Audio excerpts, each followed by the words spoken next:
This entire military is one cohesive, dedicated force. And the threats to our nations, they don't sleep. They're watching our every move. Iran, Russia, China, North Korea, ISIS, Al-Qaeda. They may be watching this right now. Our military should not be mistaken for a cable news gabfest show. We don't care what you look like. We don't care who you voted for, who you worship, what you worship, who you love. It doesn't matter if your dad left you millions when he died or if you knew who your father was. We have been honed into a machine of lethal moving parts that you would be wise to avoid if you know what's good for you. We will not be intimidated. We will not back down. I didn't see war. We don't want war. But if you want war with the United States of America, there's one thing I can promise you, so help me God. Someone else will raise your sons and daughters.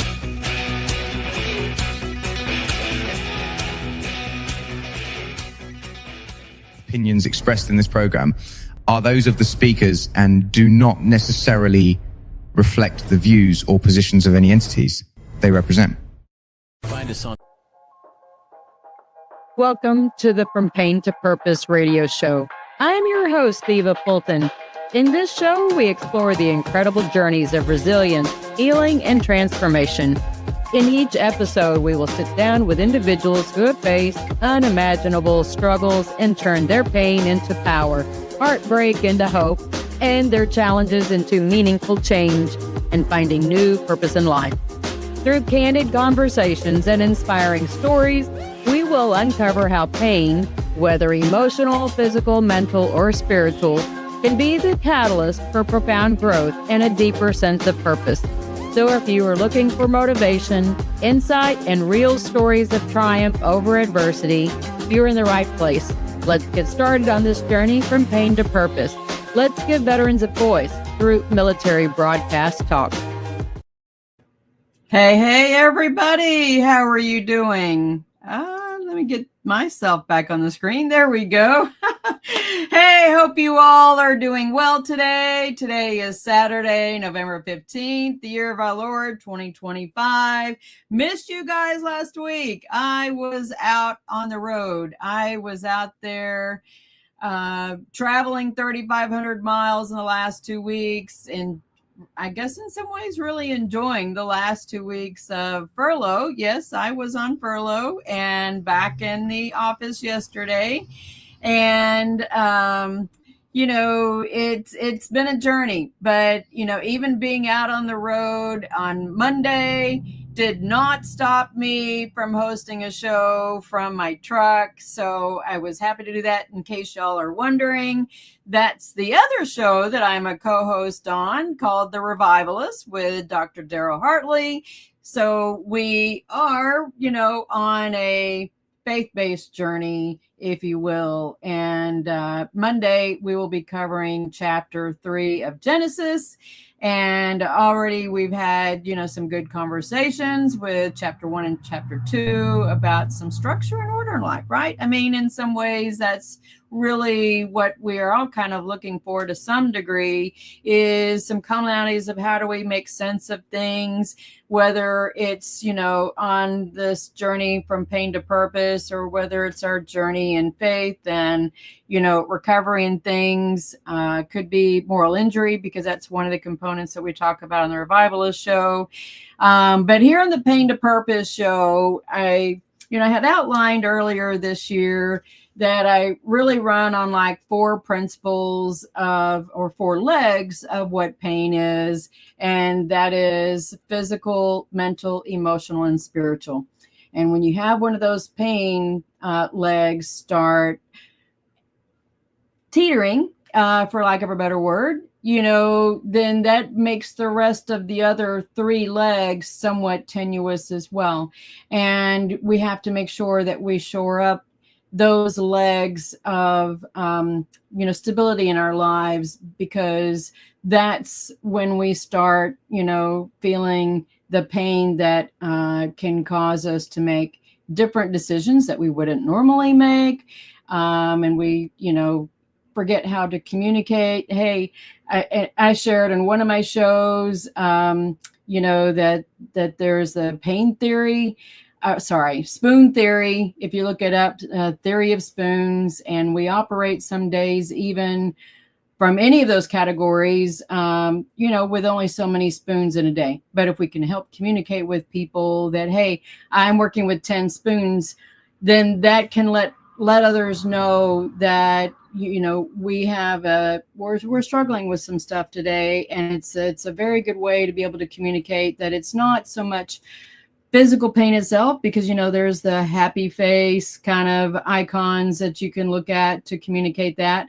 But this is like more of an energy, capacity, if you will, to I've got 20 spoons that I'm working with today. I can get more accomplished today than I could, yesterday with 10 spoons. So we do have some people that are saying hello. Bigos 33, Bigo 81 says hi. We've got Live the Best Yes says hi. And 81 again. I guess he's in Spain. And then, hey, it's Patty Crazy Eyes. Hopefully I don't have crazy eyes, but hey, it's Patty.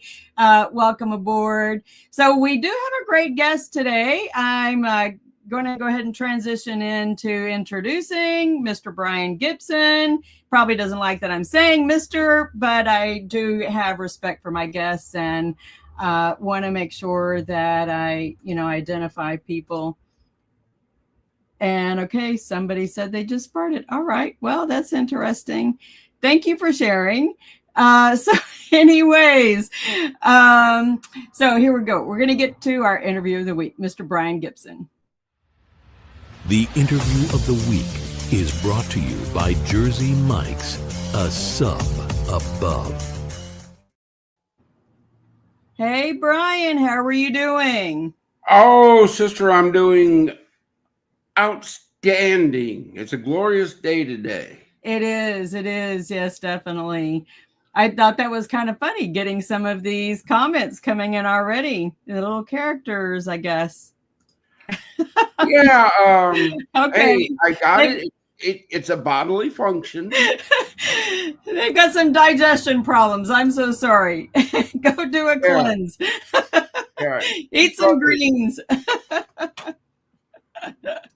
So how are you doing? I had started, I think somehow your profile had crossed my page and I friended you, and I just kept watching what was your mission about. And I was like, I need to have this guy on my show, because I am interested in the homelessness side of things. I don't know if you know anything about my story. And, whenever I'm on my show, when I'm on your show, then, I'll make sure I share my documentary on that so you can see a bit more. But I do have a homeless story.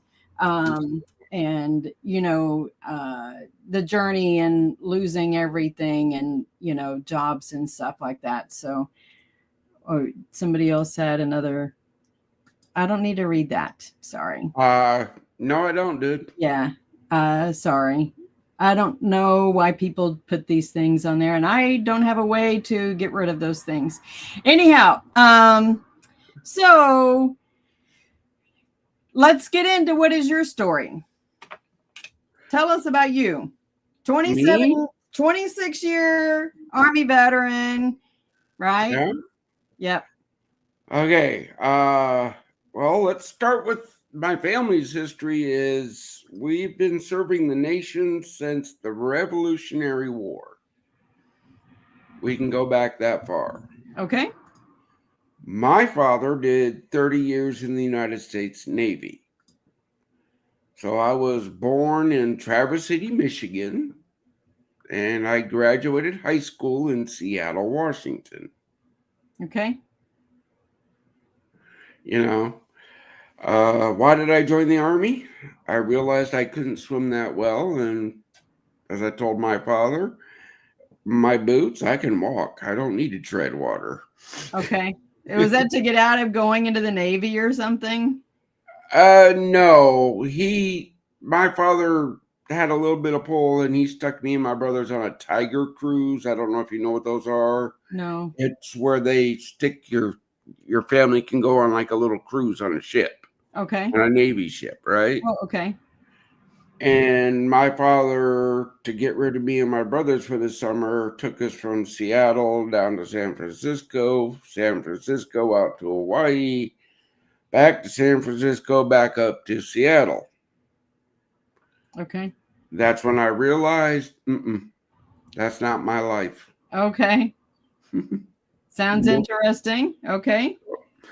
So I joined the United States Army as a medic because I always have the heart to help. I did 26 years.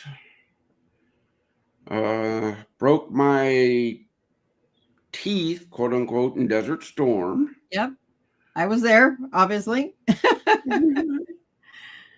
I was there with the Big Red One. Okay. All the way up to 2017. If the Army was on the ground, I was probably there. Okay. Medics were very short-staffed. Yeah, I bet. I know a few medics, and yeah, it's a different kind of life. Very tense sometimes, I think is a good word. That's a good word for it. Yeah. Yeah. So as your show is, Pain to Purpose. Yep. Yeah, look, I know pain. I've seen it. I've felt it. More than your fair share, I'm sure. Yeah. And me personally, thinking I was all that strong, I started trying to drown my demons. Oh. Like so many veterans do. Right.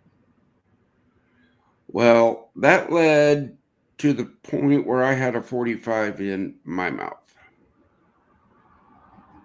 And then God saved my life. I play no bones about it. Right. Okay. He invited me. My phone rang. It was a veteran in distress inviting me to a thing downtown. And, I look back now, I was like, okay, now I see where God was doing. Okay. That was 2015. I retired out of the Army in 2017. Just as I was getting ready to out process, the wife of one of my best brothers calls me. Doc, what do I do? What do I do?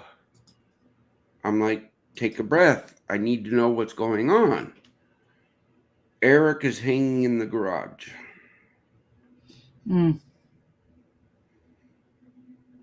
That was the straw. Right. He was the number. I've lost more to that demon suicide than multiple combat tours. So naturally, I went back to my father and said, you saved me?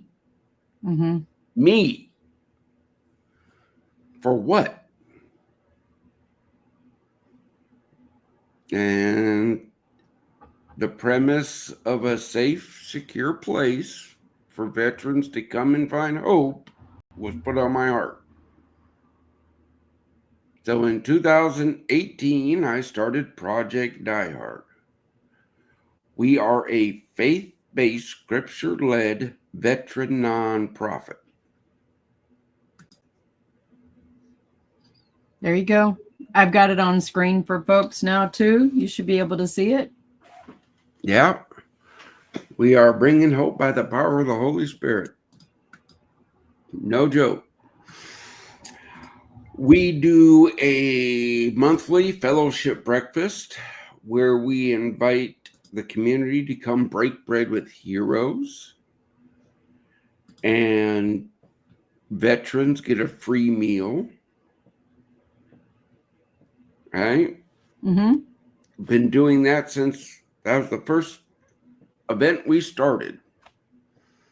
Okay. Before COVID, that was going really, really good. Then COVID hit. But during COVID, we had the Haven of Love Christian Daycare Center reach out to us and say, hey, are you willing to come up to Makanda, Illinois and tell us about your mission? I went, of course. There it is. Oh, you mean scroll back down? Yeah, right there. Forward There you go. base rush. Okay. They took me through 20 acres and a 10,000 square foot building and asked if I could use this for my mission. And I went, of course, but there's no way we can afford this. Right. They went, good, we're donating it to you. Wow. Yeah. So when that building right there is completed, it will provide transitional housing for 12 single veterans and 2 veterans with their families for up to a year at no cost. Wow. How do they get referrals to you? Oh, we already have a waiting list. Wow. So, but this, I think you said, is in West Kentucky, right? Southern Illinois, Western Kentucky, we're in that little triangle. Okay. Yeah. But it's open to any veteran anywhere. That's the whole thing about veterans, right? We live everywhere. Before the show, we were talking about one that you helped transport. Yes. Okay. As I try to tell people, the easiest part of my mission is when a veteran says, hey, I'm ready for help, getting them to a facility. Yeah. That's the easy part. But the first thing... what is the hard part then? Getting the facility built. Right. That's the hard part. And you told me you have quite a goal in doing this as well. Yeah. What's laid on me is to put one of these facilities in every state. Okay? Yes. I can't, and we're not going into cities and things. We're going to the rural areas. Is that where you think the biggest call is for, is in the rural areas and not so much the city areas? The city areas, I'll take my state, for example. When you go east and you hit Louisville, there's enough veteran services there to choke a horse. Okay. But when you come out west here into Western Kentucky, there's not. Why do you think that is? Well, it's in every state. You have, let's talk about Illinois. Okay. You go up to Chicago. They got everything under the sun up in Chicago. I drove through the other day, so it was quite a busy city. Yeah, but you go to Southern Illinois, and there's nothing there. You can go to every state, and you're going to have those ups and downs of where resources are and where resources aren't. Yeah. Well, we're going to where we call the veteran service deserts. You know? And I think that there's quite a bit of academic literature that supports that as well. I mean, I'm working on my PhD in public administration, focusing on female veterans and what our needs are, not for the ones that are just getting out of the military. So this is way past, that transition period. But it is the rural women and older women, and typically they've experienced some kind of MST event, military sexual trauma event, or some experience, but it's not just the women that have those experiences, it's men as well, who, who are dealing with those demons because now they've either moved past some of that, self-medication side of things and, grappling with what am I really remembering here? And, is somebody gaslighting me and saying, no, that really didn't happen. And, trying to ignore it doesn't make it go away. Yeah, that's a discussion I have all the time. Well, you volunteered. Yeah, I volunteered to defend the nation. Yeah, but you didn't volunteer to get raped, get molested, Go to war. hazing or whatever, right? Yeah, or go to war.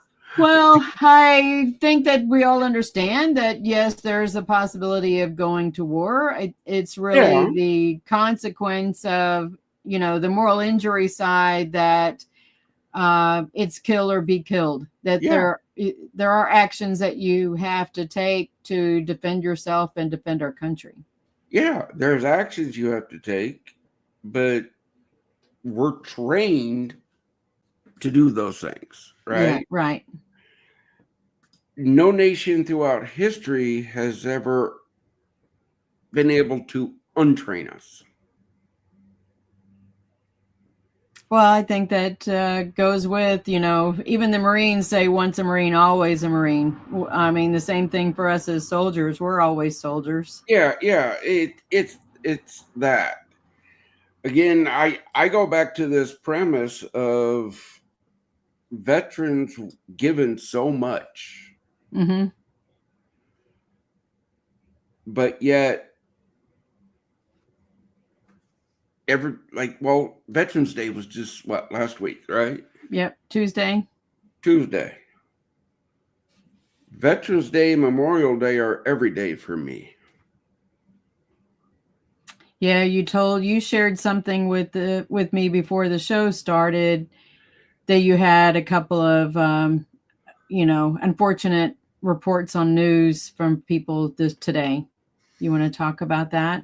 Oh, I'll talk about it. Yeah. I get emails, text messages from around the nation of veterans that lose the fight to the demons. And you had 2 today. I had 2 overnight. I woke up, checked my email, bing, bing, there they were. I was reading something, I think it was an article on LinkedIn, that the numbers are really more like 44, not 22. 22 is the marketing number. Yeah, that's a very optimistic, Oh, yeah. Yeah. There's one is too many. Yeah, I agree. I cannot stress that enough to people. Yeah. If one veteran dies by suicide, my mission is needed.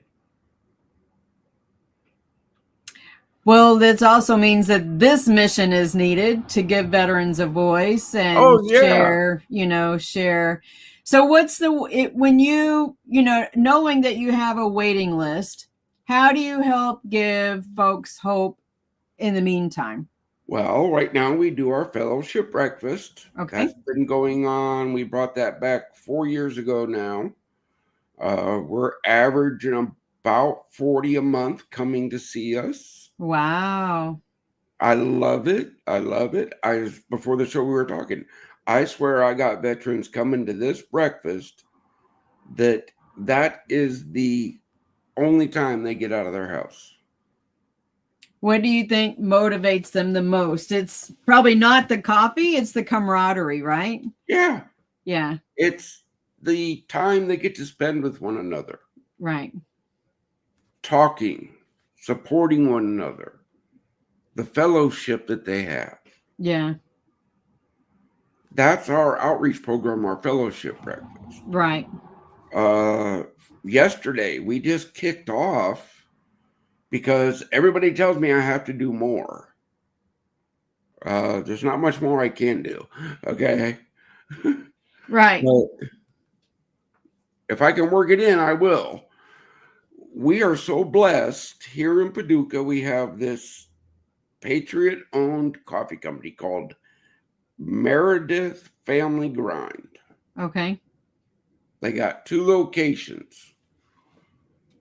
One is on the south side of town and one is downtown. On the south side, it's walk up or drive through only. There's no seating. But their downtown one that they kicked off a couple months ago has this big back room. Mm. And we were talking, and they joined our Club 22. That's where restaurants can help out the mission. Okay.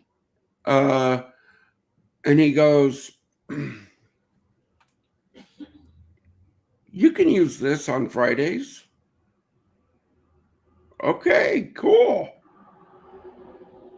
So now we are calling that Fellowship Friday. Awesome. Come, hang out with other veterans.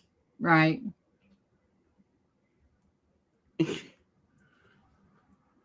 We got a free space to do it in. That is a blessing. That is definitely a blessing. Do you have a VFW or American Legion or anything in the area too? Oh, yeah, we got Yeah. VFWs, American Legions, DAVs, and I love them all, Yeah. but we each have our own little things to do. Right. Right. But if we all work together, imagine what we could do. Imagine. Nope. Totally. I get it for sure. So what do you think, when I was talking about the 4 pillars of pain, which one do you think is the hardest for folks, male or female, to navigate? I mean, or is it really kind of a slippery slope between it starts with physical pain because that's the obvious. And that's why I always list it the first, right? There's you hurt your leg or your shoulder or, head or whatever. There's that physical pain, but then it's a slippery slope that the other ones start getting, Oh, yeah. as You well. mean like the 10 pounds of titanium holding my spine together? Oh, do you? Yeah. Yeah. Yeah, I got blowed up. Okay. But yeah, the physical pain, that physical pain that hits people, it takes your concentration off. Yep. Something else. Okay. And you're right, it is a slippery slope. I know for a fact the Band-Aid is, oh, here, take these pills. Right. And now they don't want to issue those pills anymore. Yeah. Right. So there's a lot of people that I want to say got hooked on the pills and then they don't know how to get off of the pills, whatever pills they are. And yeah, they're not going to give them anymore. So they still have the need. So where are they going to go? Right. They're going to go to the dark side. Oh, what does that lead? That leads to incarceration. Yeah. Right? Again, everything has a cause and effect. It does. You're right. It does. And that's where I think we have to be proactive. And your concept on the coffee shop, if that helps keep people engaged and, and checking in and not staying that recluse the rest of the time, the more they can get out there and serve. There was a time I was going through a very dark time after my divorce, or actually it was during the divorce. And I had a college assignment to go and serve, other people. And I was like, what do you mean? I'm struggling right now. I need somebody to serve me. But I tell you, the biggest blessing I got was when I went and served. and the guy did serve me. It was a spiritual service that this guy, and he was homeless, not a veteran. He just was homeless in Dallas, and, you know, had this phenomenal story. And I was like, okay, God, I was not expecting that one. You know, just, look, you can tell when you've got a divine appointment, you know. you never, I tell everybody all the time, God doesn't do anything small. Yep. Right?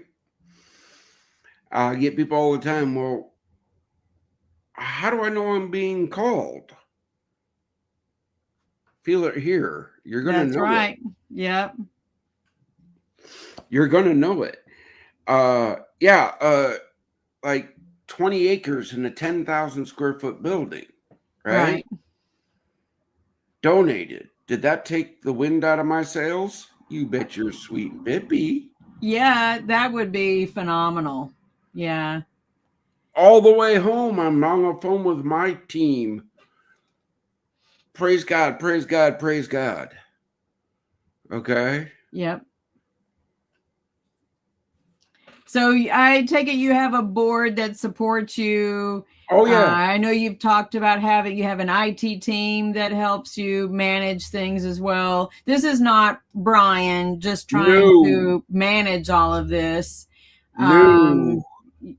Yeah, so tell us, how did you recruit these people then? I just share the mission. I share the mission. I protect the integrity of this mission, and I make sure my brothers and sisters get nothing but the best. Yeah. That's my job. And people like you helping spread this mission. I'll tell everybody, look, join the team. Don't think what you could be doing. Join the team. And then you decide, hey, this is what we need. Right. I can help with that. You know, one of my phrases that I've been using in the last 2.5 weeks was, if not me, then who? Yeah. You know, it's really that simple. If not me, then who? Because at some point I talk about this in my book. And for folks that don't know, the QR code up here on the left, I am going to give a plug to my book, Welcome to My People Garden, because Brian, I'm letting you know right now, welcome to my people garden. You know, there are divine appointments, I think, that, you know, people come in our lives for a reason. But I have offered, you know, donating half of my proceeds to MBR to give veterans a voice. So I'm just at least pointing that out for folks that, you know, while the show was on, you know, please go ahead and check out the QR code. That's the link to the Amazon, to my book on Amazon, because we do have to give veterans a voice. And I think it's really cool what you are doing to support veterans. And I know it's a struggle for a lot of places that, you know, there are demands for the dollars for people to support, you know, but there was an event that I was at several years ago in Texas, and I appreciate that you have such community support in Kentucky, in that Southern Illinois area, because the answer that this group of women, this was about women veteran homelessness and women, you know, in general, for, you know, women veterans for the state of Texas, and community, all of these separate breakout groups in this one big room basically all came down to the understanding that it was the community was the answer. It was not necessarily that the government had to be the only answer, or, you know, whether it's federal, state, local, whatever. Yes, they can be contributors, but they are not the only answer. It really comes down to the community supporting the veteran population and helping us out. It does. It's the community. Okay. Mm-hmm. Hence our community support program. Right. Ministry partners. Yep. First partner we look for, ministry partners. Why do you focus on ministry first? I'm just curious. Because I know what God can do. Yeah. I'm not a preacher. I'm not a counselor. I'm the doer. So I need ministry partners that when my brothers and sisters say, hey, tell me more, I can go, hey, here. Right. Talk to this person. You can give the warm hand off. Yeah. Yeah. Okay. But like I tell people, come to our events, right? Because you might have the voice a veteran needs to hear at that particular moment in time. Mm-hmm. You might. Who knows? You might. That's right. That's why I say volunteer with my organization. Because I think the biggest thing is that people realize that they're not alone, or not as alone as that they thought they were. That if only they feel that way, and no other veterans, I mean, it's changed terms over the years. It's PTS now. It's been battle fatigue. It's shell shock. Right. Yeah, there's myriads and myriads. I don't care what they call it. Right. Okay. When it comes to other veteran nonprofits, right? That's category number 2, resource partners. I can't do it all. I don't want to do it all. Right. You have a resource. I give you an office on our facilities. You see how that works? Okay. I get their expertise helping the veterans I serve, and they get to expand because they get an office at no cost on our facilities. So let's say somebody's in Michigan, Texas, or whatever, and they want to join in on what you're doing to help, that local, help develop a local place in that state. Do they just reach out to you? How do they do that? Reach out, go through our website, reach out community at projectdiehard.org. Because there had been, I know there's a volunteer page, right? Mm-hmm. Yep, where people can volunteer. Is that volunteering just locally? No, look, we are putting a facility in every state. Okay. We're always looking to form leadership teams in every state that will run Project Diehard in that state. Okay. Right? They're going to run that branch in that state. But see, first, they got to start as a volunteer. They got to prove to us their heart's in the right place. Everything's okay. Right. Well, because there is, we know that there are nonprofits that advertise one thing and may do something different. But I'm not saying that about your organization. But there are people, the volunteers, who go in with one agenda and it ends up being something else. Right? No, there's only one agenda in Project Diehard. Bringing hope to heroes. Okay. Love it. That's the only agenda allowed here. Okay. Okay. We do a podcast every Monday. And I was talking with my team earlier this week because we're going to revamp some of the guidelines of that. Okay. Now that we got this blessing of going out to On the Mark TV, Nonprofit TV, Easy Way TV, we're expanding. Right. Well, now I got to tighten the reins on that. So, hey, what better place than right here on your show to explain to the community, if you want to be on the Monday Mission podcast, it better benefit a veteran. Right. If it doesn't benefit a veteran, Don't bother. So what is the name? Let's see. Let me make sure I get this popped into the chat session. What's the name of your podcast so people can start following you? PDH Monday Mission. That is our podcast. It's streamed out to all of our channels. Oh, yeah. By the way, everybody, does it cost you anything to go to YouTube and subscribe to a channel? No, it doesn't. So when you go and you subscribe to Project Diehard on YouTube, right? Mm-hmm. We hit that magic number, YouTube starts paying us. Right. Yep.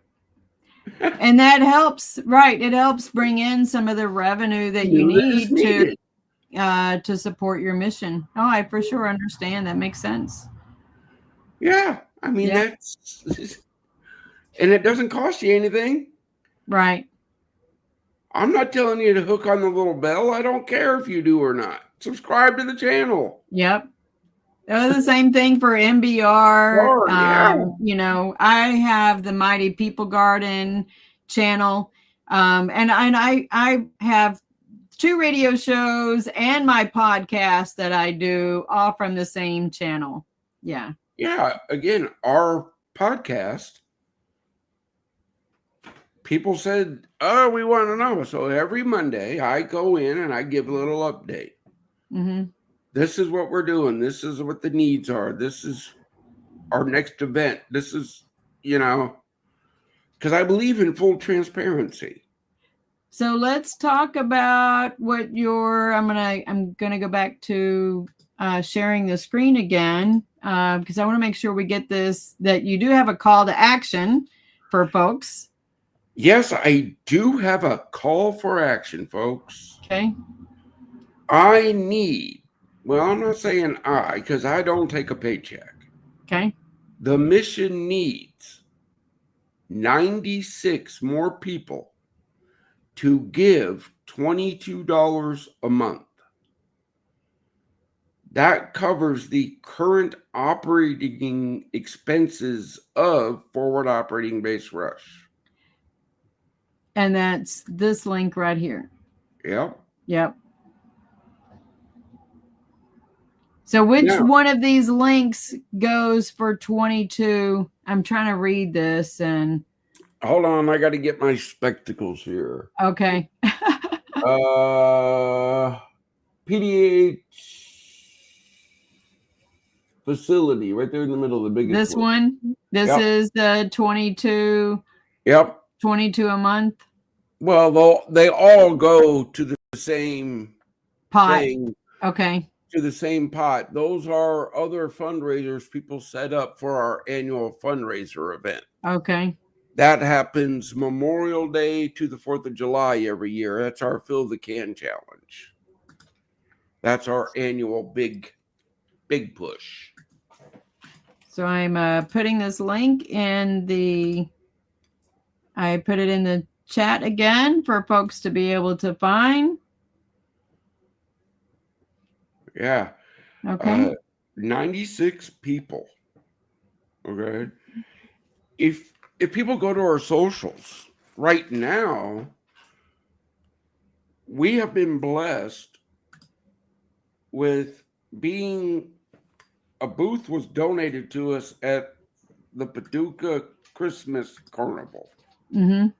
This is like the biggest thing this time of year in Western Kentucky. So we got a free booth, right? Great. We just had a veteran donate a complete professional display booth set up. Wow. And I shared your Facebook profile too, right? Because I know you put a lot of stuff out there on your page. Oh, we do. Yeah. Again, there is so much stuff happening in this mission. We could literally post every 30 minutes. just sitting here talking with you, my email has gone off 17 times. Oh, has it really? Yeah. Well, hopefully all good stuff and not, not bad news. So, Again, yeah. I'm just like, this is a blessing to this mission, being able to sit here and talk. Hey, you know what? Let's go back to Desert Storm. Sure. Who were you with? I was with 93rd Signal Brigade. So we provided commo for the whole theater. Those lollipops. Yeah. The satellites. Yeah. That I was assigned to 93rd. But I was a paralegal. And I drove a deuce and a half doing the mail for the whole brigade. Tapline Road was my friend. Ish. I was with Charlie Company, 1st Engineer Battalion. I remember seeing lots of engineers out there. Yeah. Yeah. Now let's go back to the Big Red One, the 1st Infantry Division. Okay. Ready for this one? Okay. World War II. My grandfather, 1st ID on the beaches of Normandy. Wow. Lost a testicle, one testicle, to a German machine gun. Wow. Okay. So I'm lucky to be here. Right. But I was thinking by the hair of your chinny chin chin, or his chinny chin chin. Yeah. Wow. That's interesting. Now, his son, my uncle, right? Big Red One, Vietnam. Okay. Me. Big Red One. Big Red One, Desert Storm. Yeah. My son, Big Red One, Iraqi Freedom. Wow. 4 generations. That is wild. That's got to make you feel a certain kind of way, though, right? It wasn't planned. Yeah. You know. So your son's still in? No. He's actually a wounded warrior. Oh, I'm so sorry. No. Yeah. I know. I mean, we're all wounded warriors, though. Yeah. Yeah. He got a traumatic brain injury. Mm. Now that is going to bring up a subject that we were batting about before the show, and I'm just going to put it out there. Yeah. My wife called one of them big veteran nonprofits. Okay. And the first question out of their mouth was, does he have all his limbs? My wife went, why? Photo op. Yeah. I have three rules. God will never leave this mission. We will never use the suffering of veterans for profit. Yeah. And there's no drugs or alcohol allowed. Those are my 3 rules. If you can work within those, join my team. We'll find a place for you. That is sad that those nonprofits do that, though. I mean, I get it. Part of it is optics, but you and I both know, and I think that's even been part of, the recent hubbub with the Washington, I'm going to say it, the Washington Post article that has caught a lot of people up on our feels that, that they because they can't see a physical injury, that it must not really exist. I beg to differ with the scars on my knees, and I've got 3 screws in each knee and a knee replacement. So, I've been collecting hardware myself. Again, not all wounds are visible. Right. I bet you if they were to have asked their grandfather or somebody in, one of those service areas, they probably would get a different story. But I get it. Some of those generation folks, they don't talk about it. And I think that that's been part of our generation's struggle is finding our voice to talk about it, because we were told to sit down, shut up, be seen, not heard, Yeah, because we're the same generation. Yeah, again, this is the biggest thing about veteran suicide, right? We don't use the term commit, because when you commit something, that's like they committed a crime. Right. So we take out that negatory aspect of it, and they died by suicide. Because if you don't talk about it, it never gets fixed.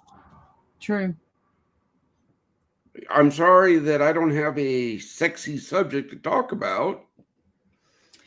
No, but I think heading into the holidays, it is important to talk about it. I have one of the things that I missed getting to participate in was, even the VA stand down, recently.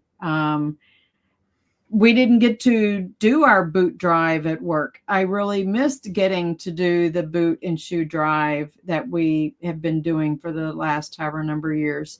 So we didn't get to have that. But and we didn't get to have our Veterans Day ceremony last week either.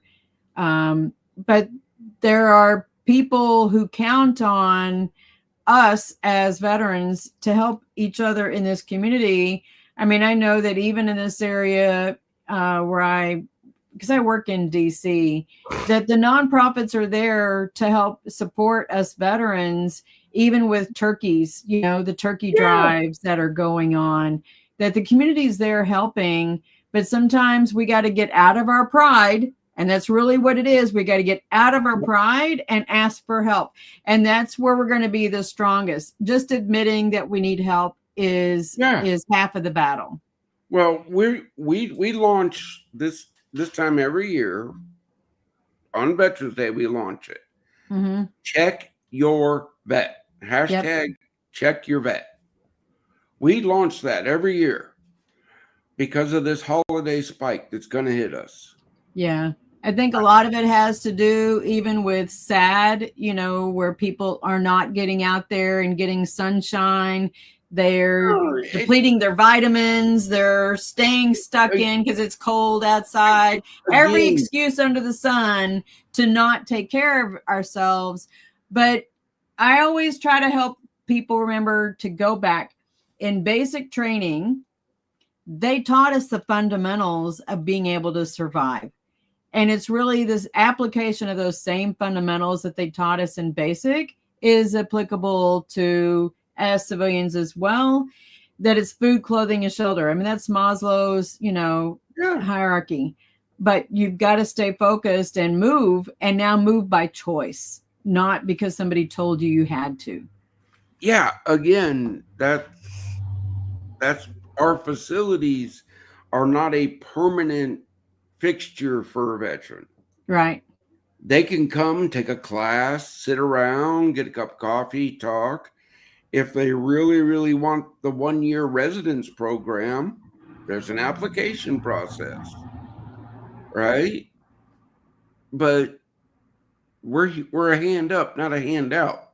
As it should be, just like getting out of the foxhole. So are you housing anybody right now? Not at this time. Okay. But when do you project to be able to house them? Do you know? It's still under construction? 96 people at $22 a month keeps the lights on right now. Okay. That doesn't build jack.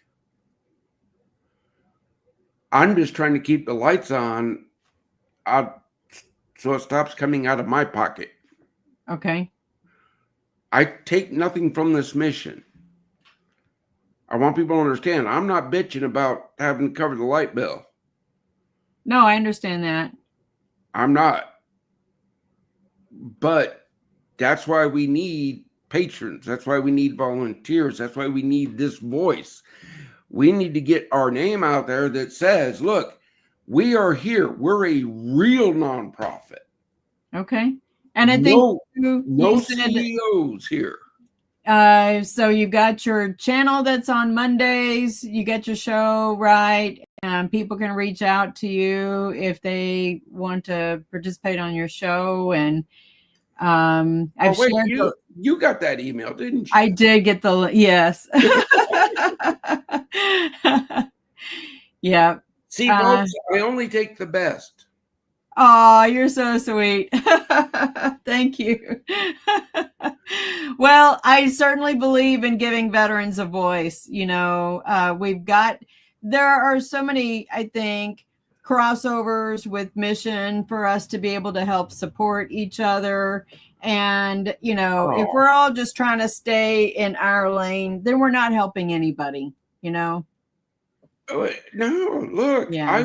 I want you to stay in your lane. I want you to give veterans voice. Okay, good. Okay. I just want to help you do it. Yep. I appreciate it. You see, well, thank you so much. Because that's helping a veteran. It is helping a veteran.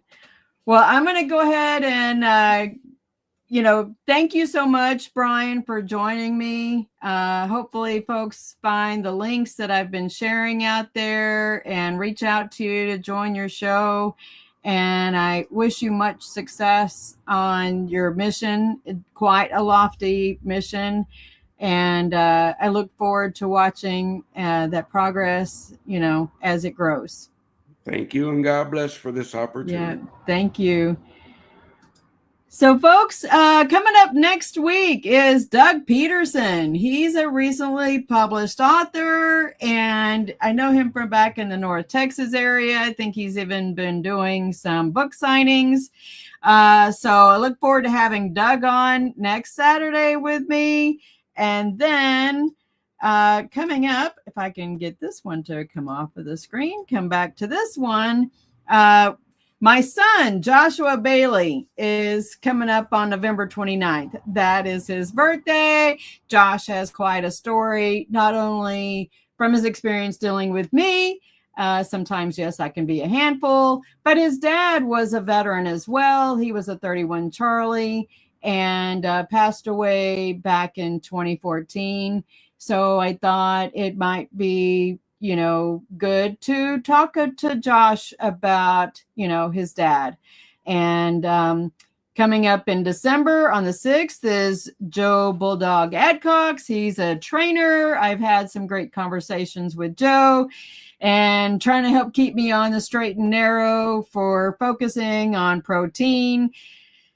Still looking for guests on December 13th and the 20th. I get it. It's towards the holidays, but we can always pre-record as well. So I'm just throwing that out there. Brian Sims is with a different organization, and he is with, I'm brain cramping all of a sudden. He is with, I'm going to the right page.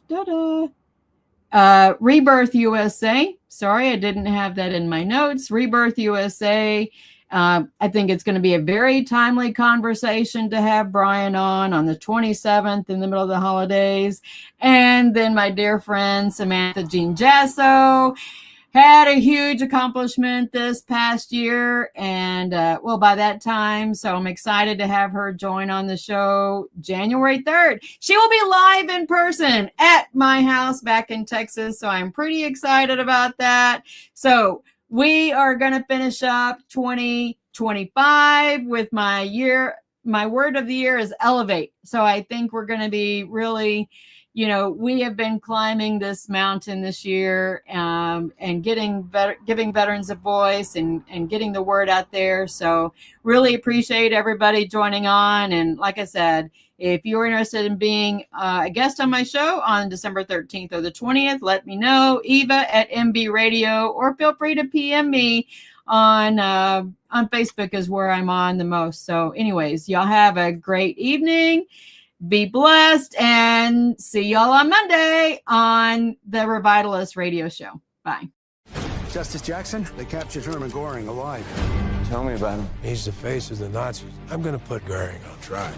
Never escapes the hangman's noose. Very sure of yourself. No man has ever beaten me. Goring has to fall. You don't just have to win, you have to be flawless. You're walking into a trap. Knowing what we know now, would you still follow Adolf Hitler?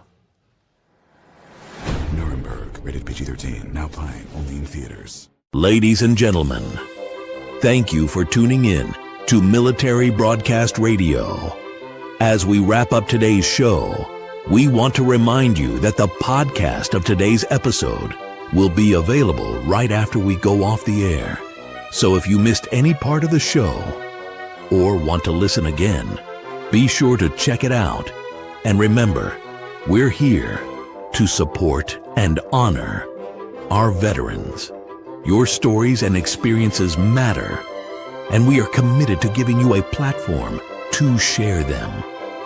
That's right. We're here to give our veterans a voice. So don't forget to catch the podcast and stay connected with us. Giving our veterans a voice.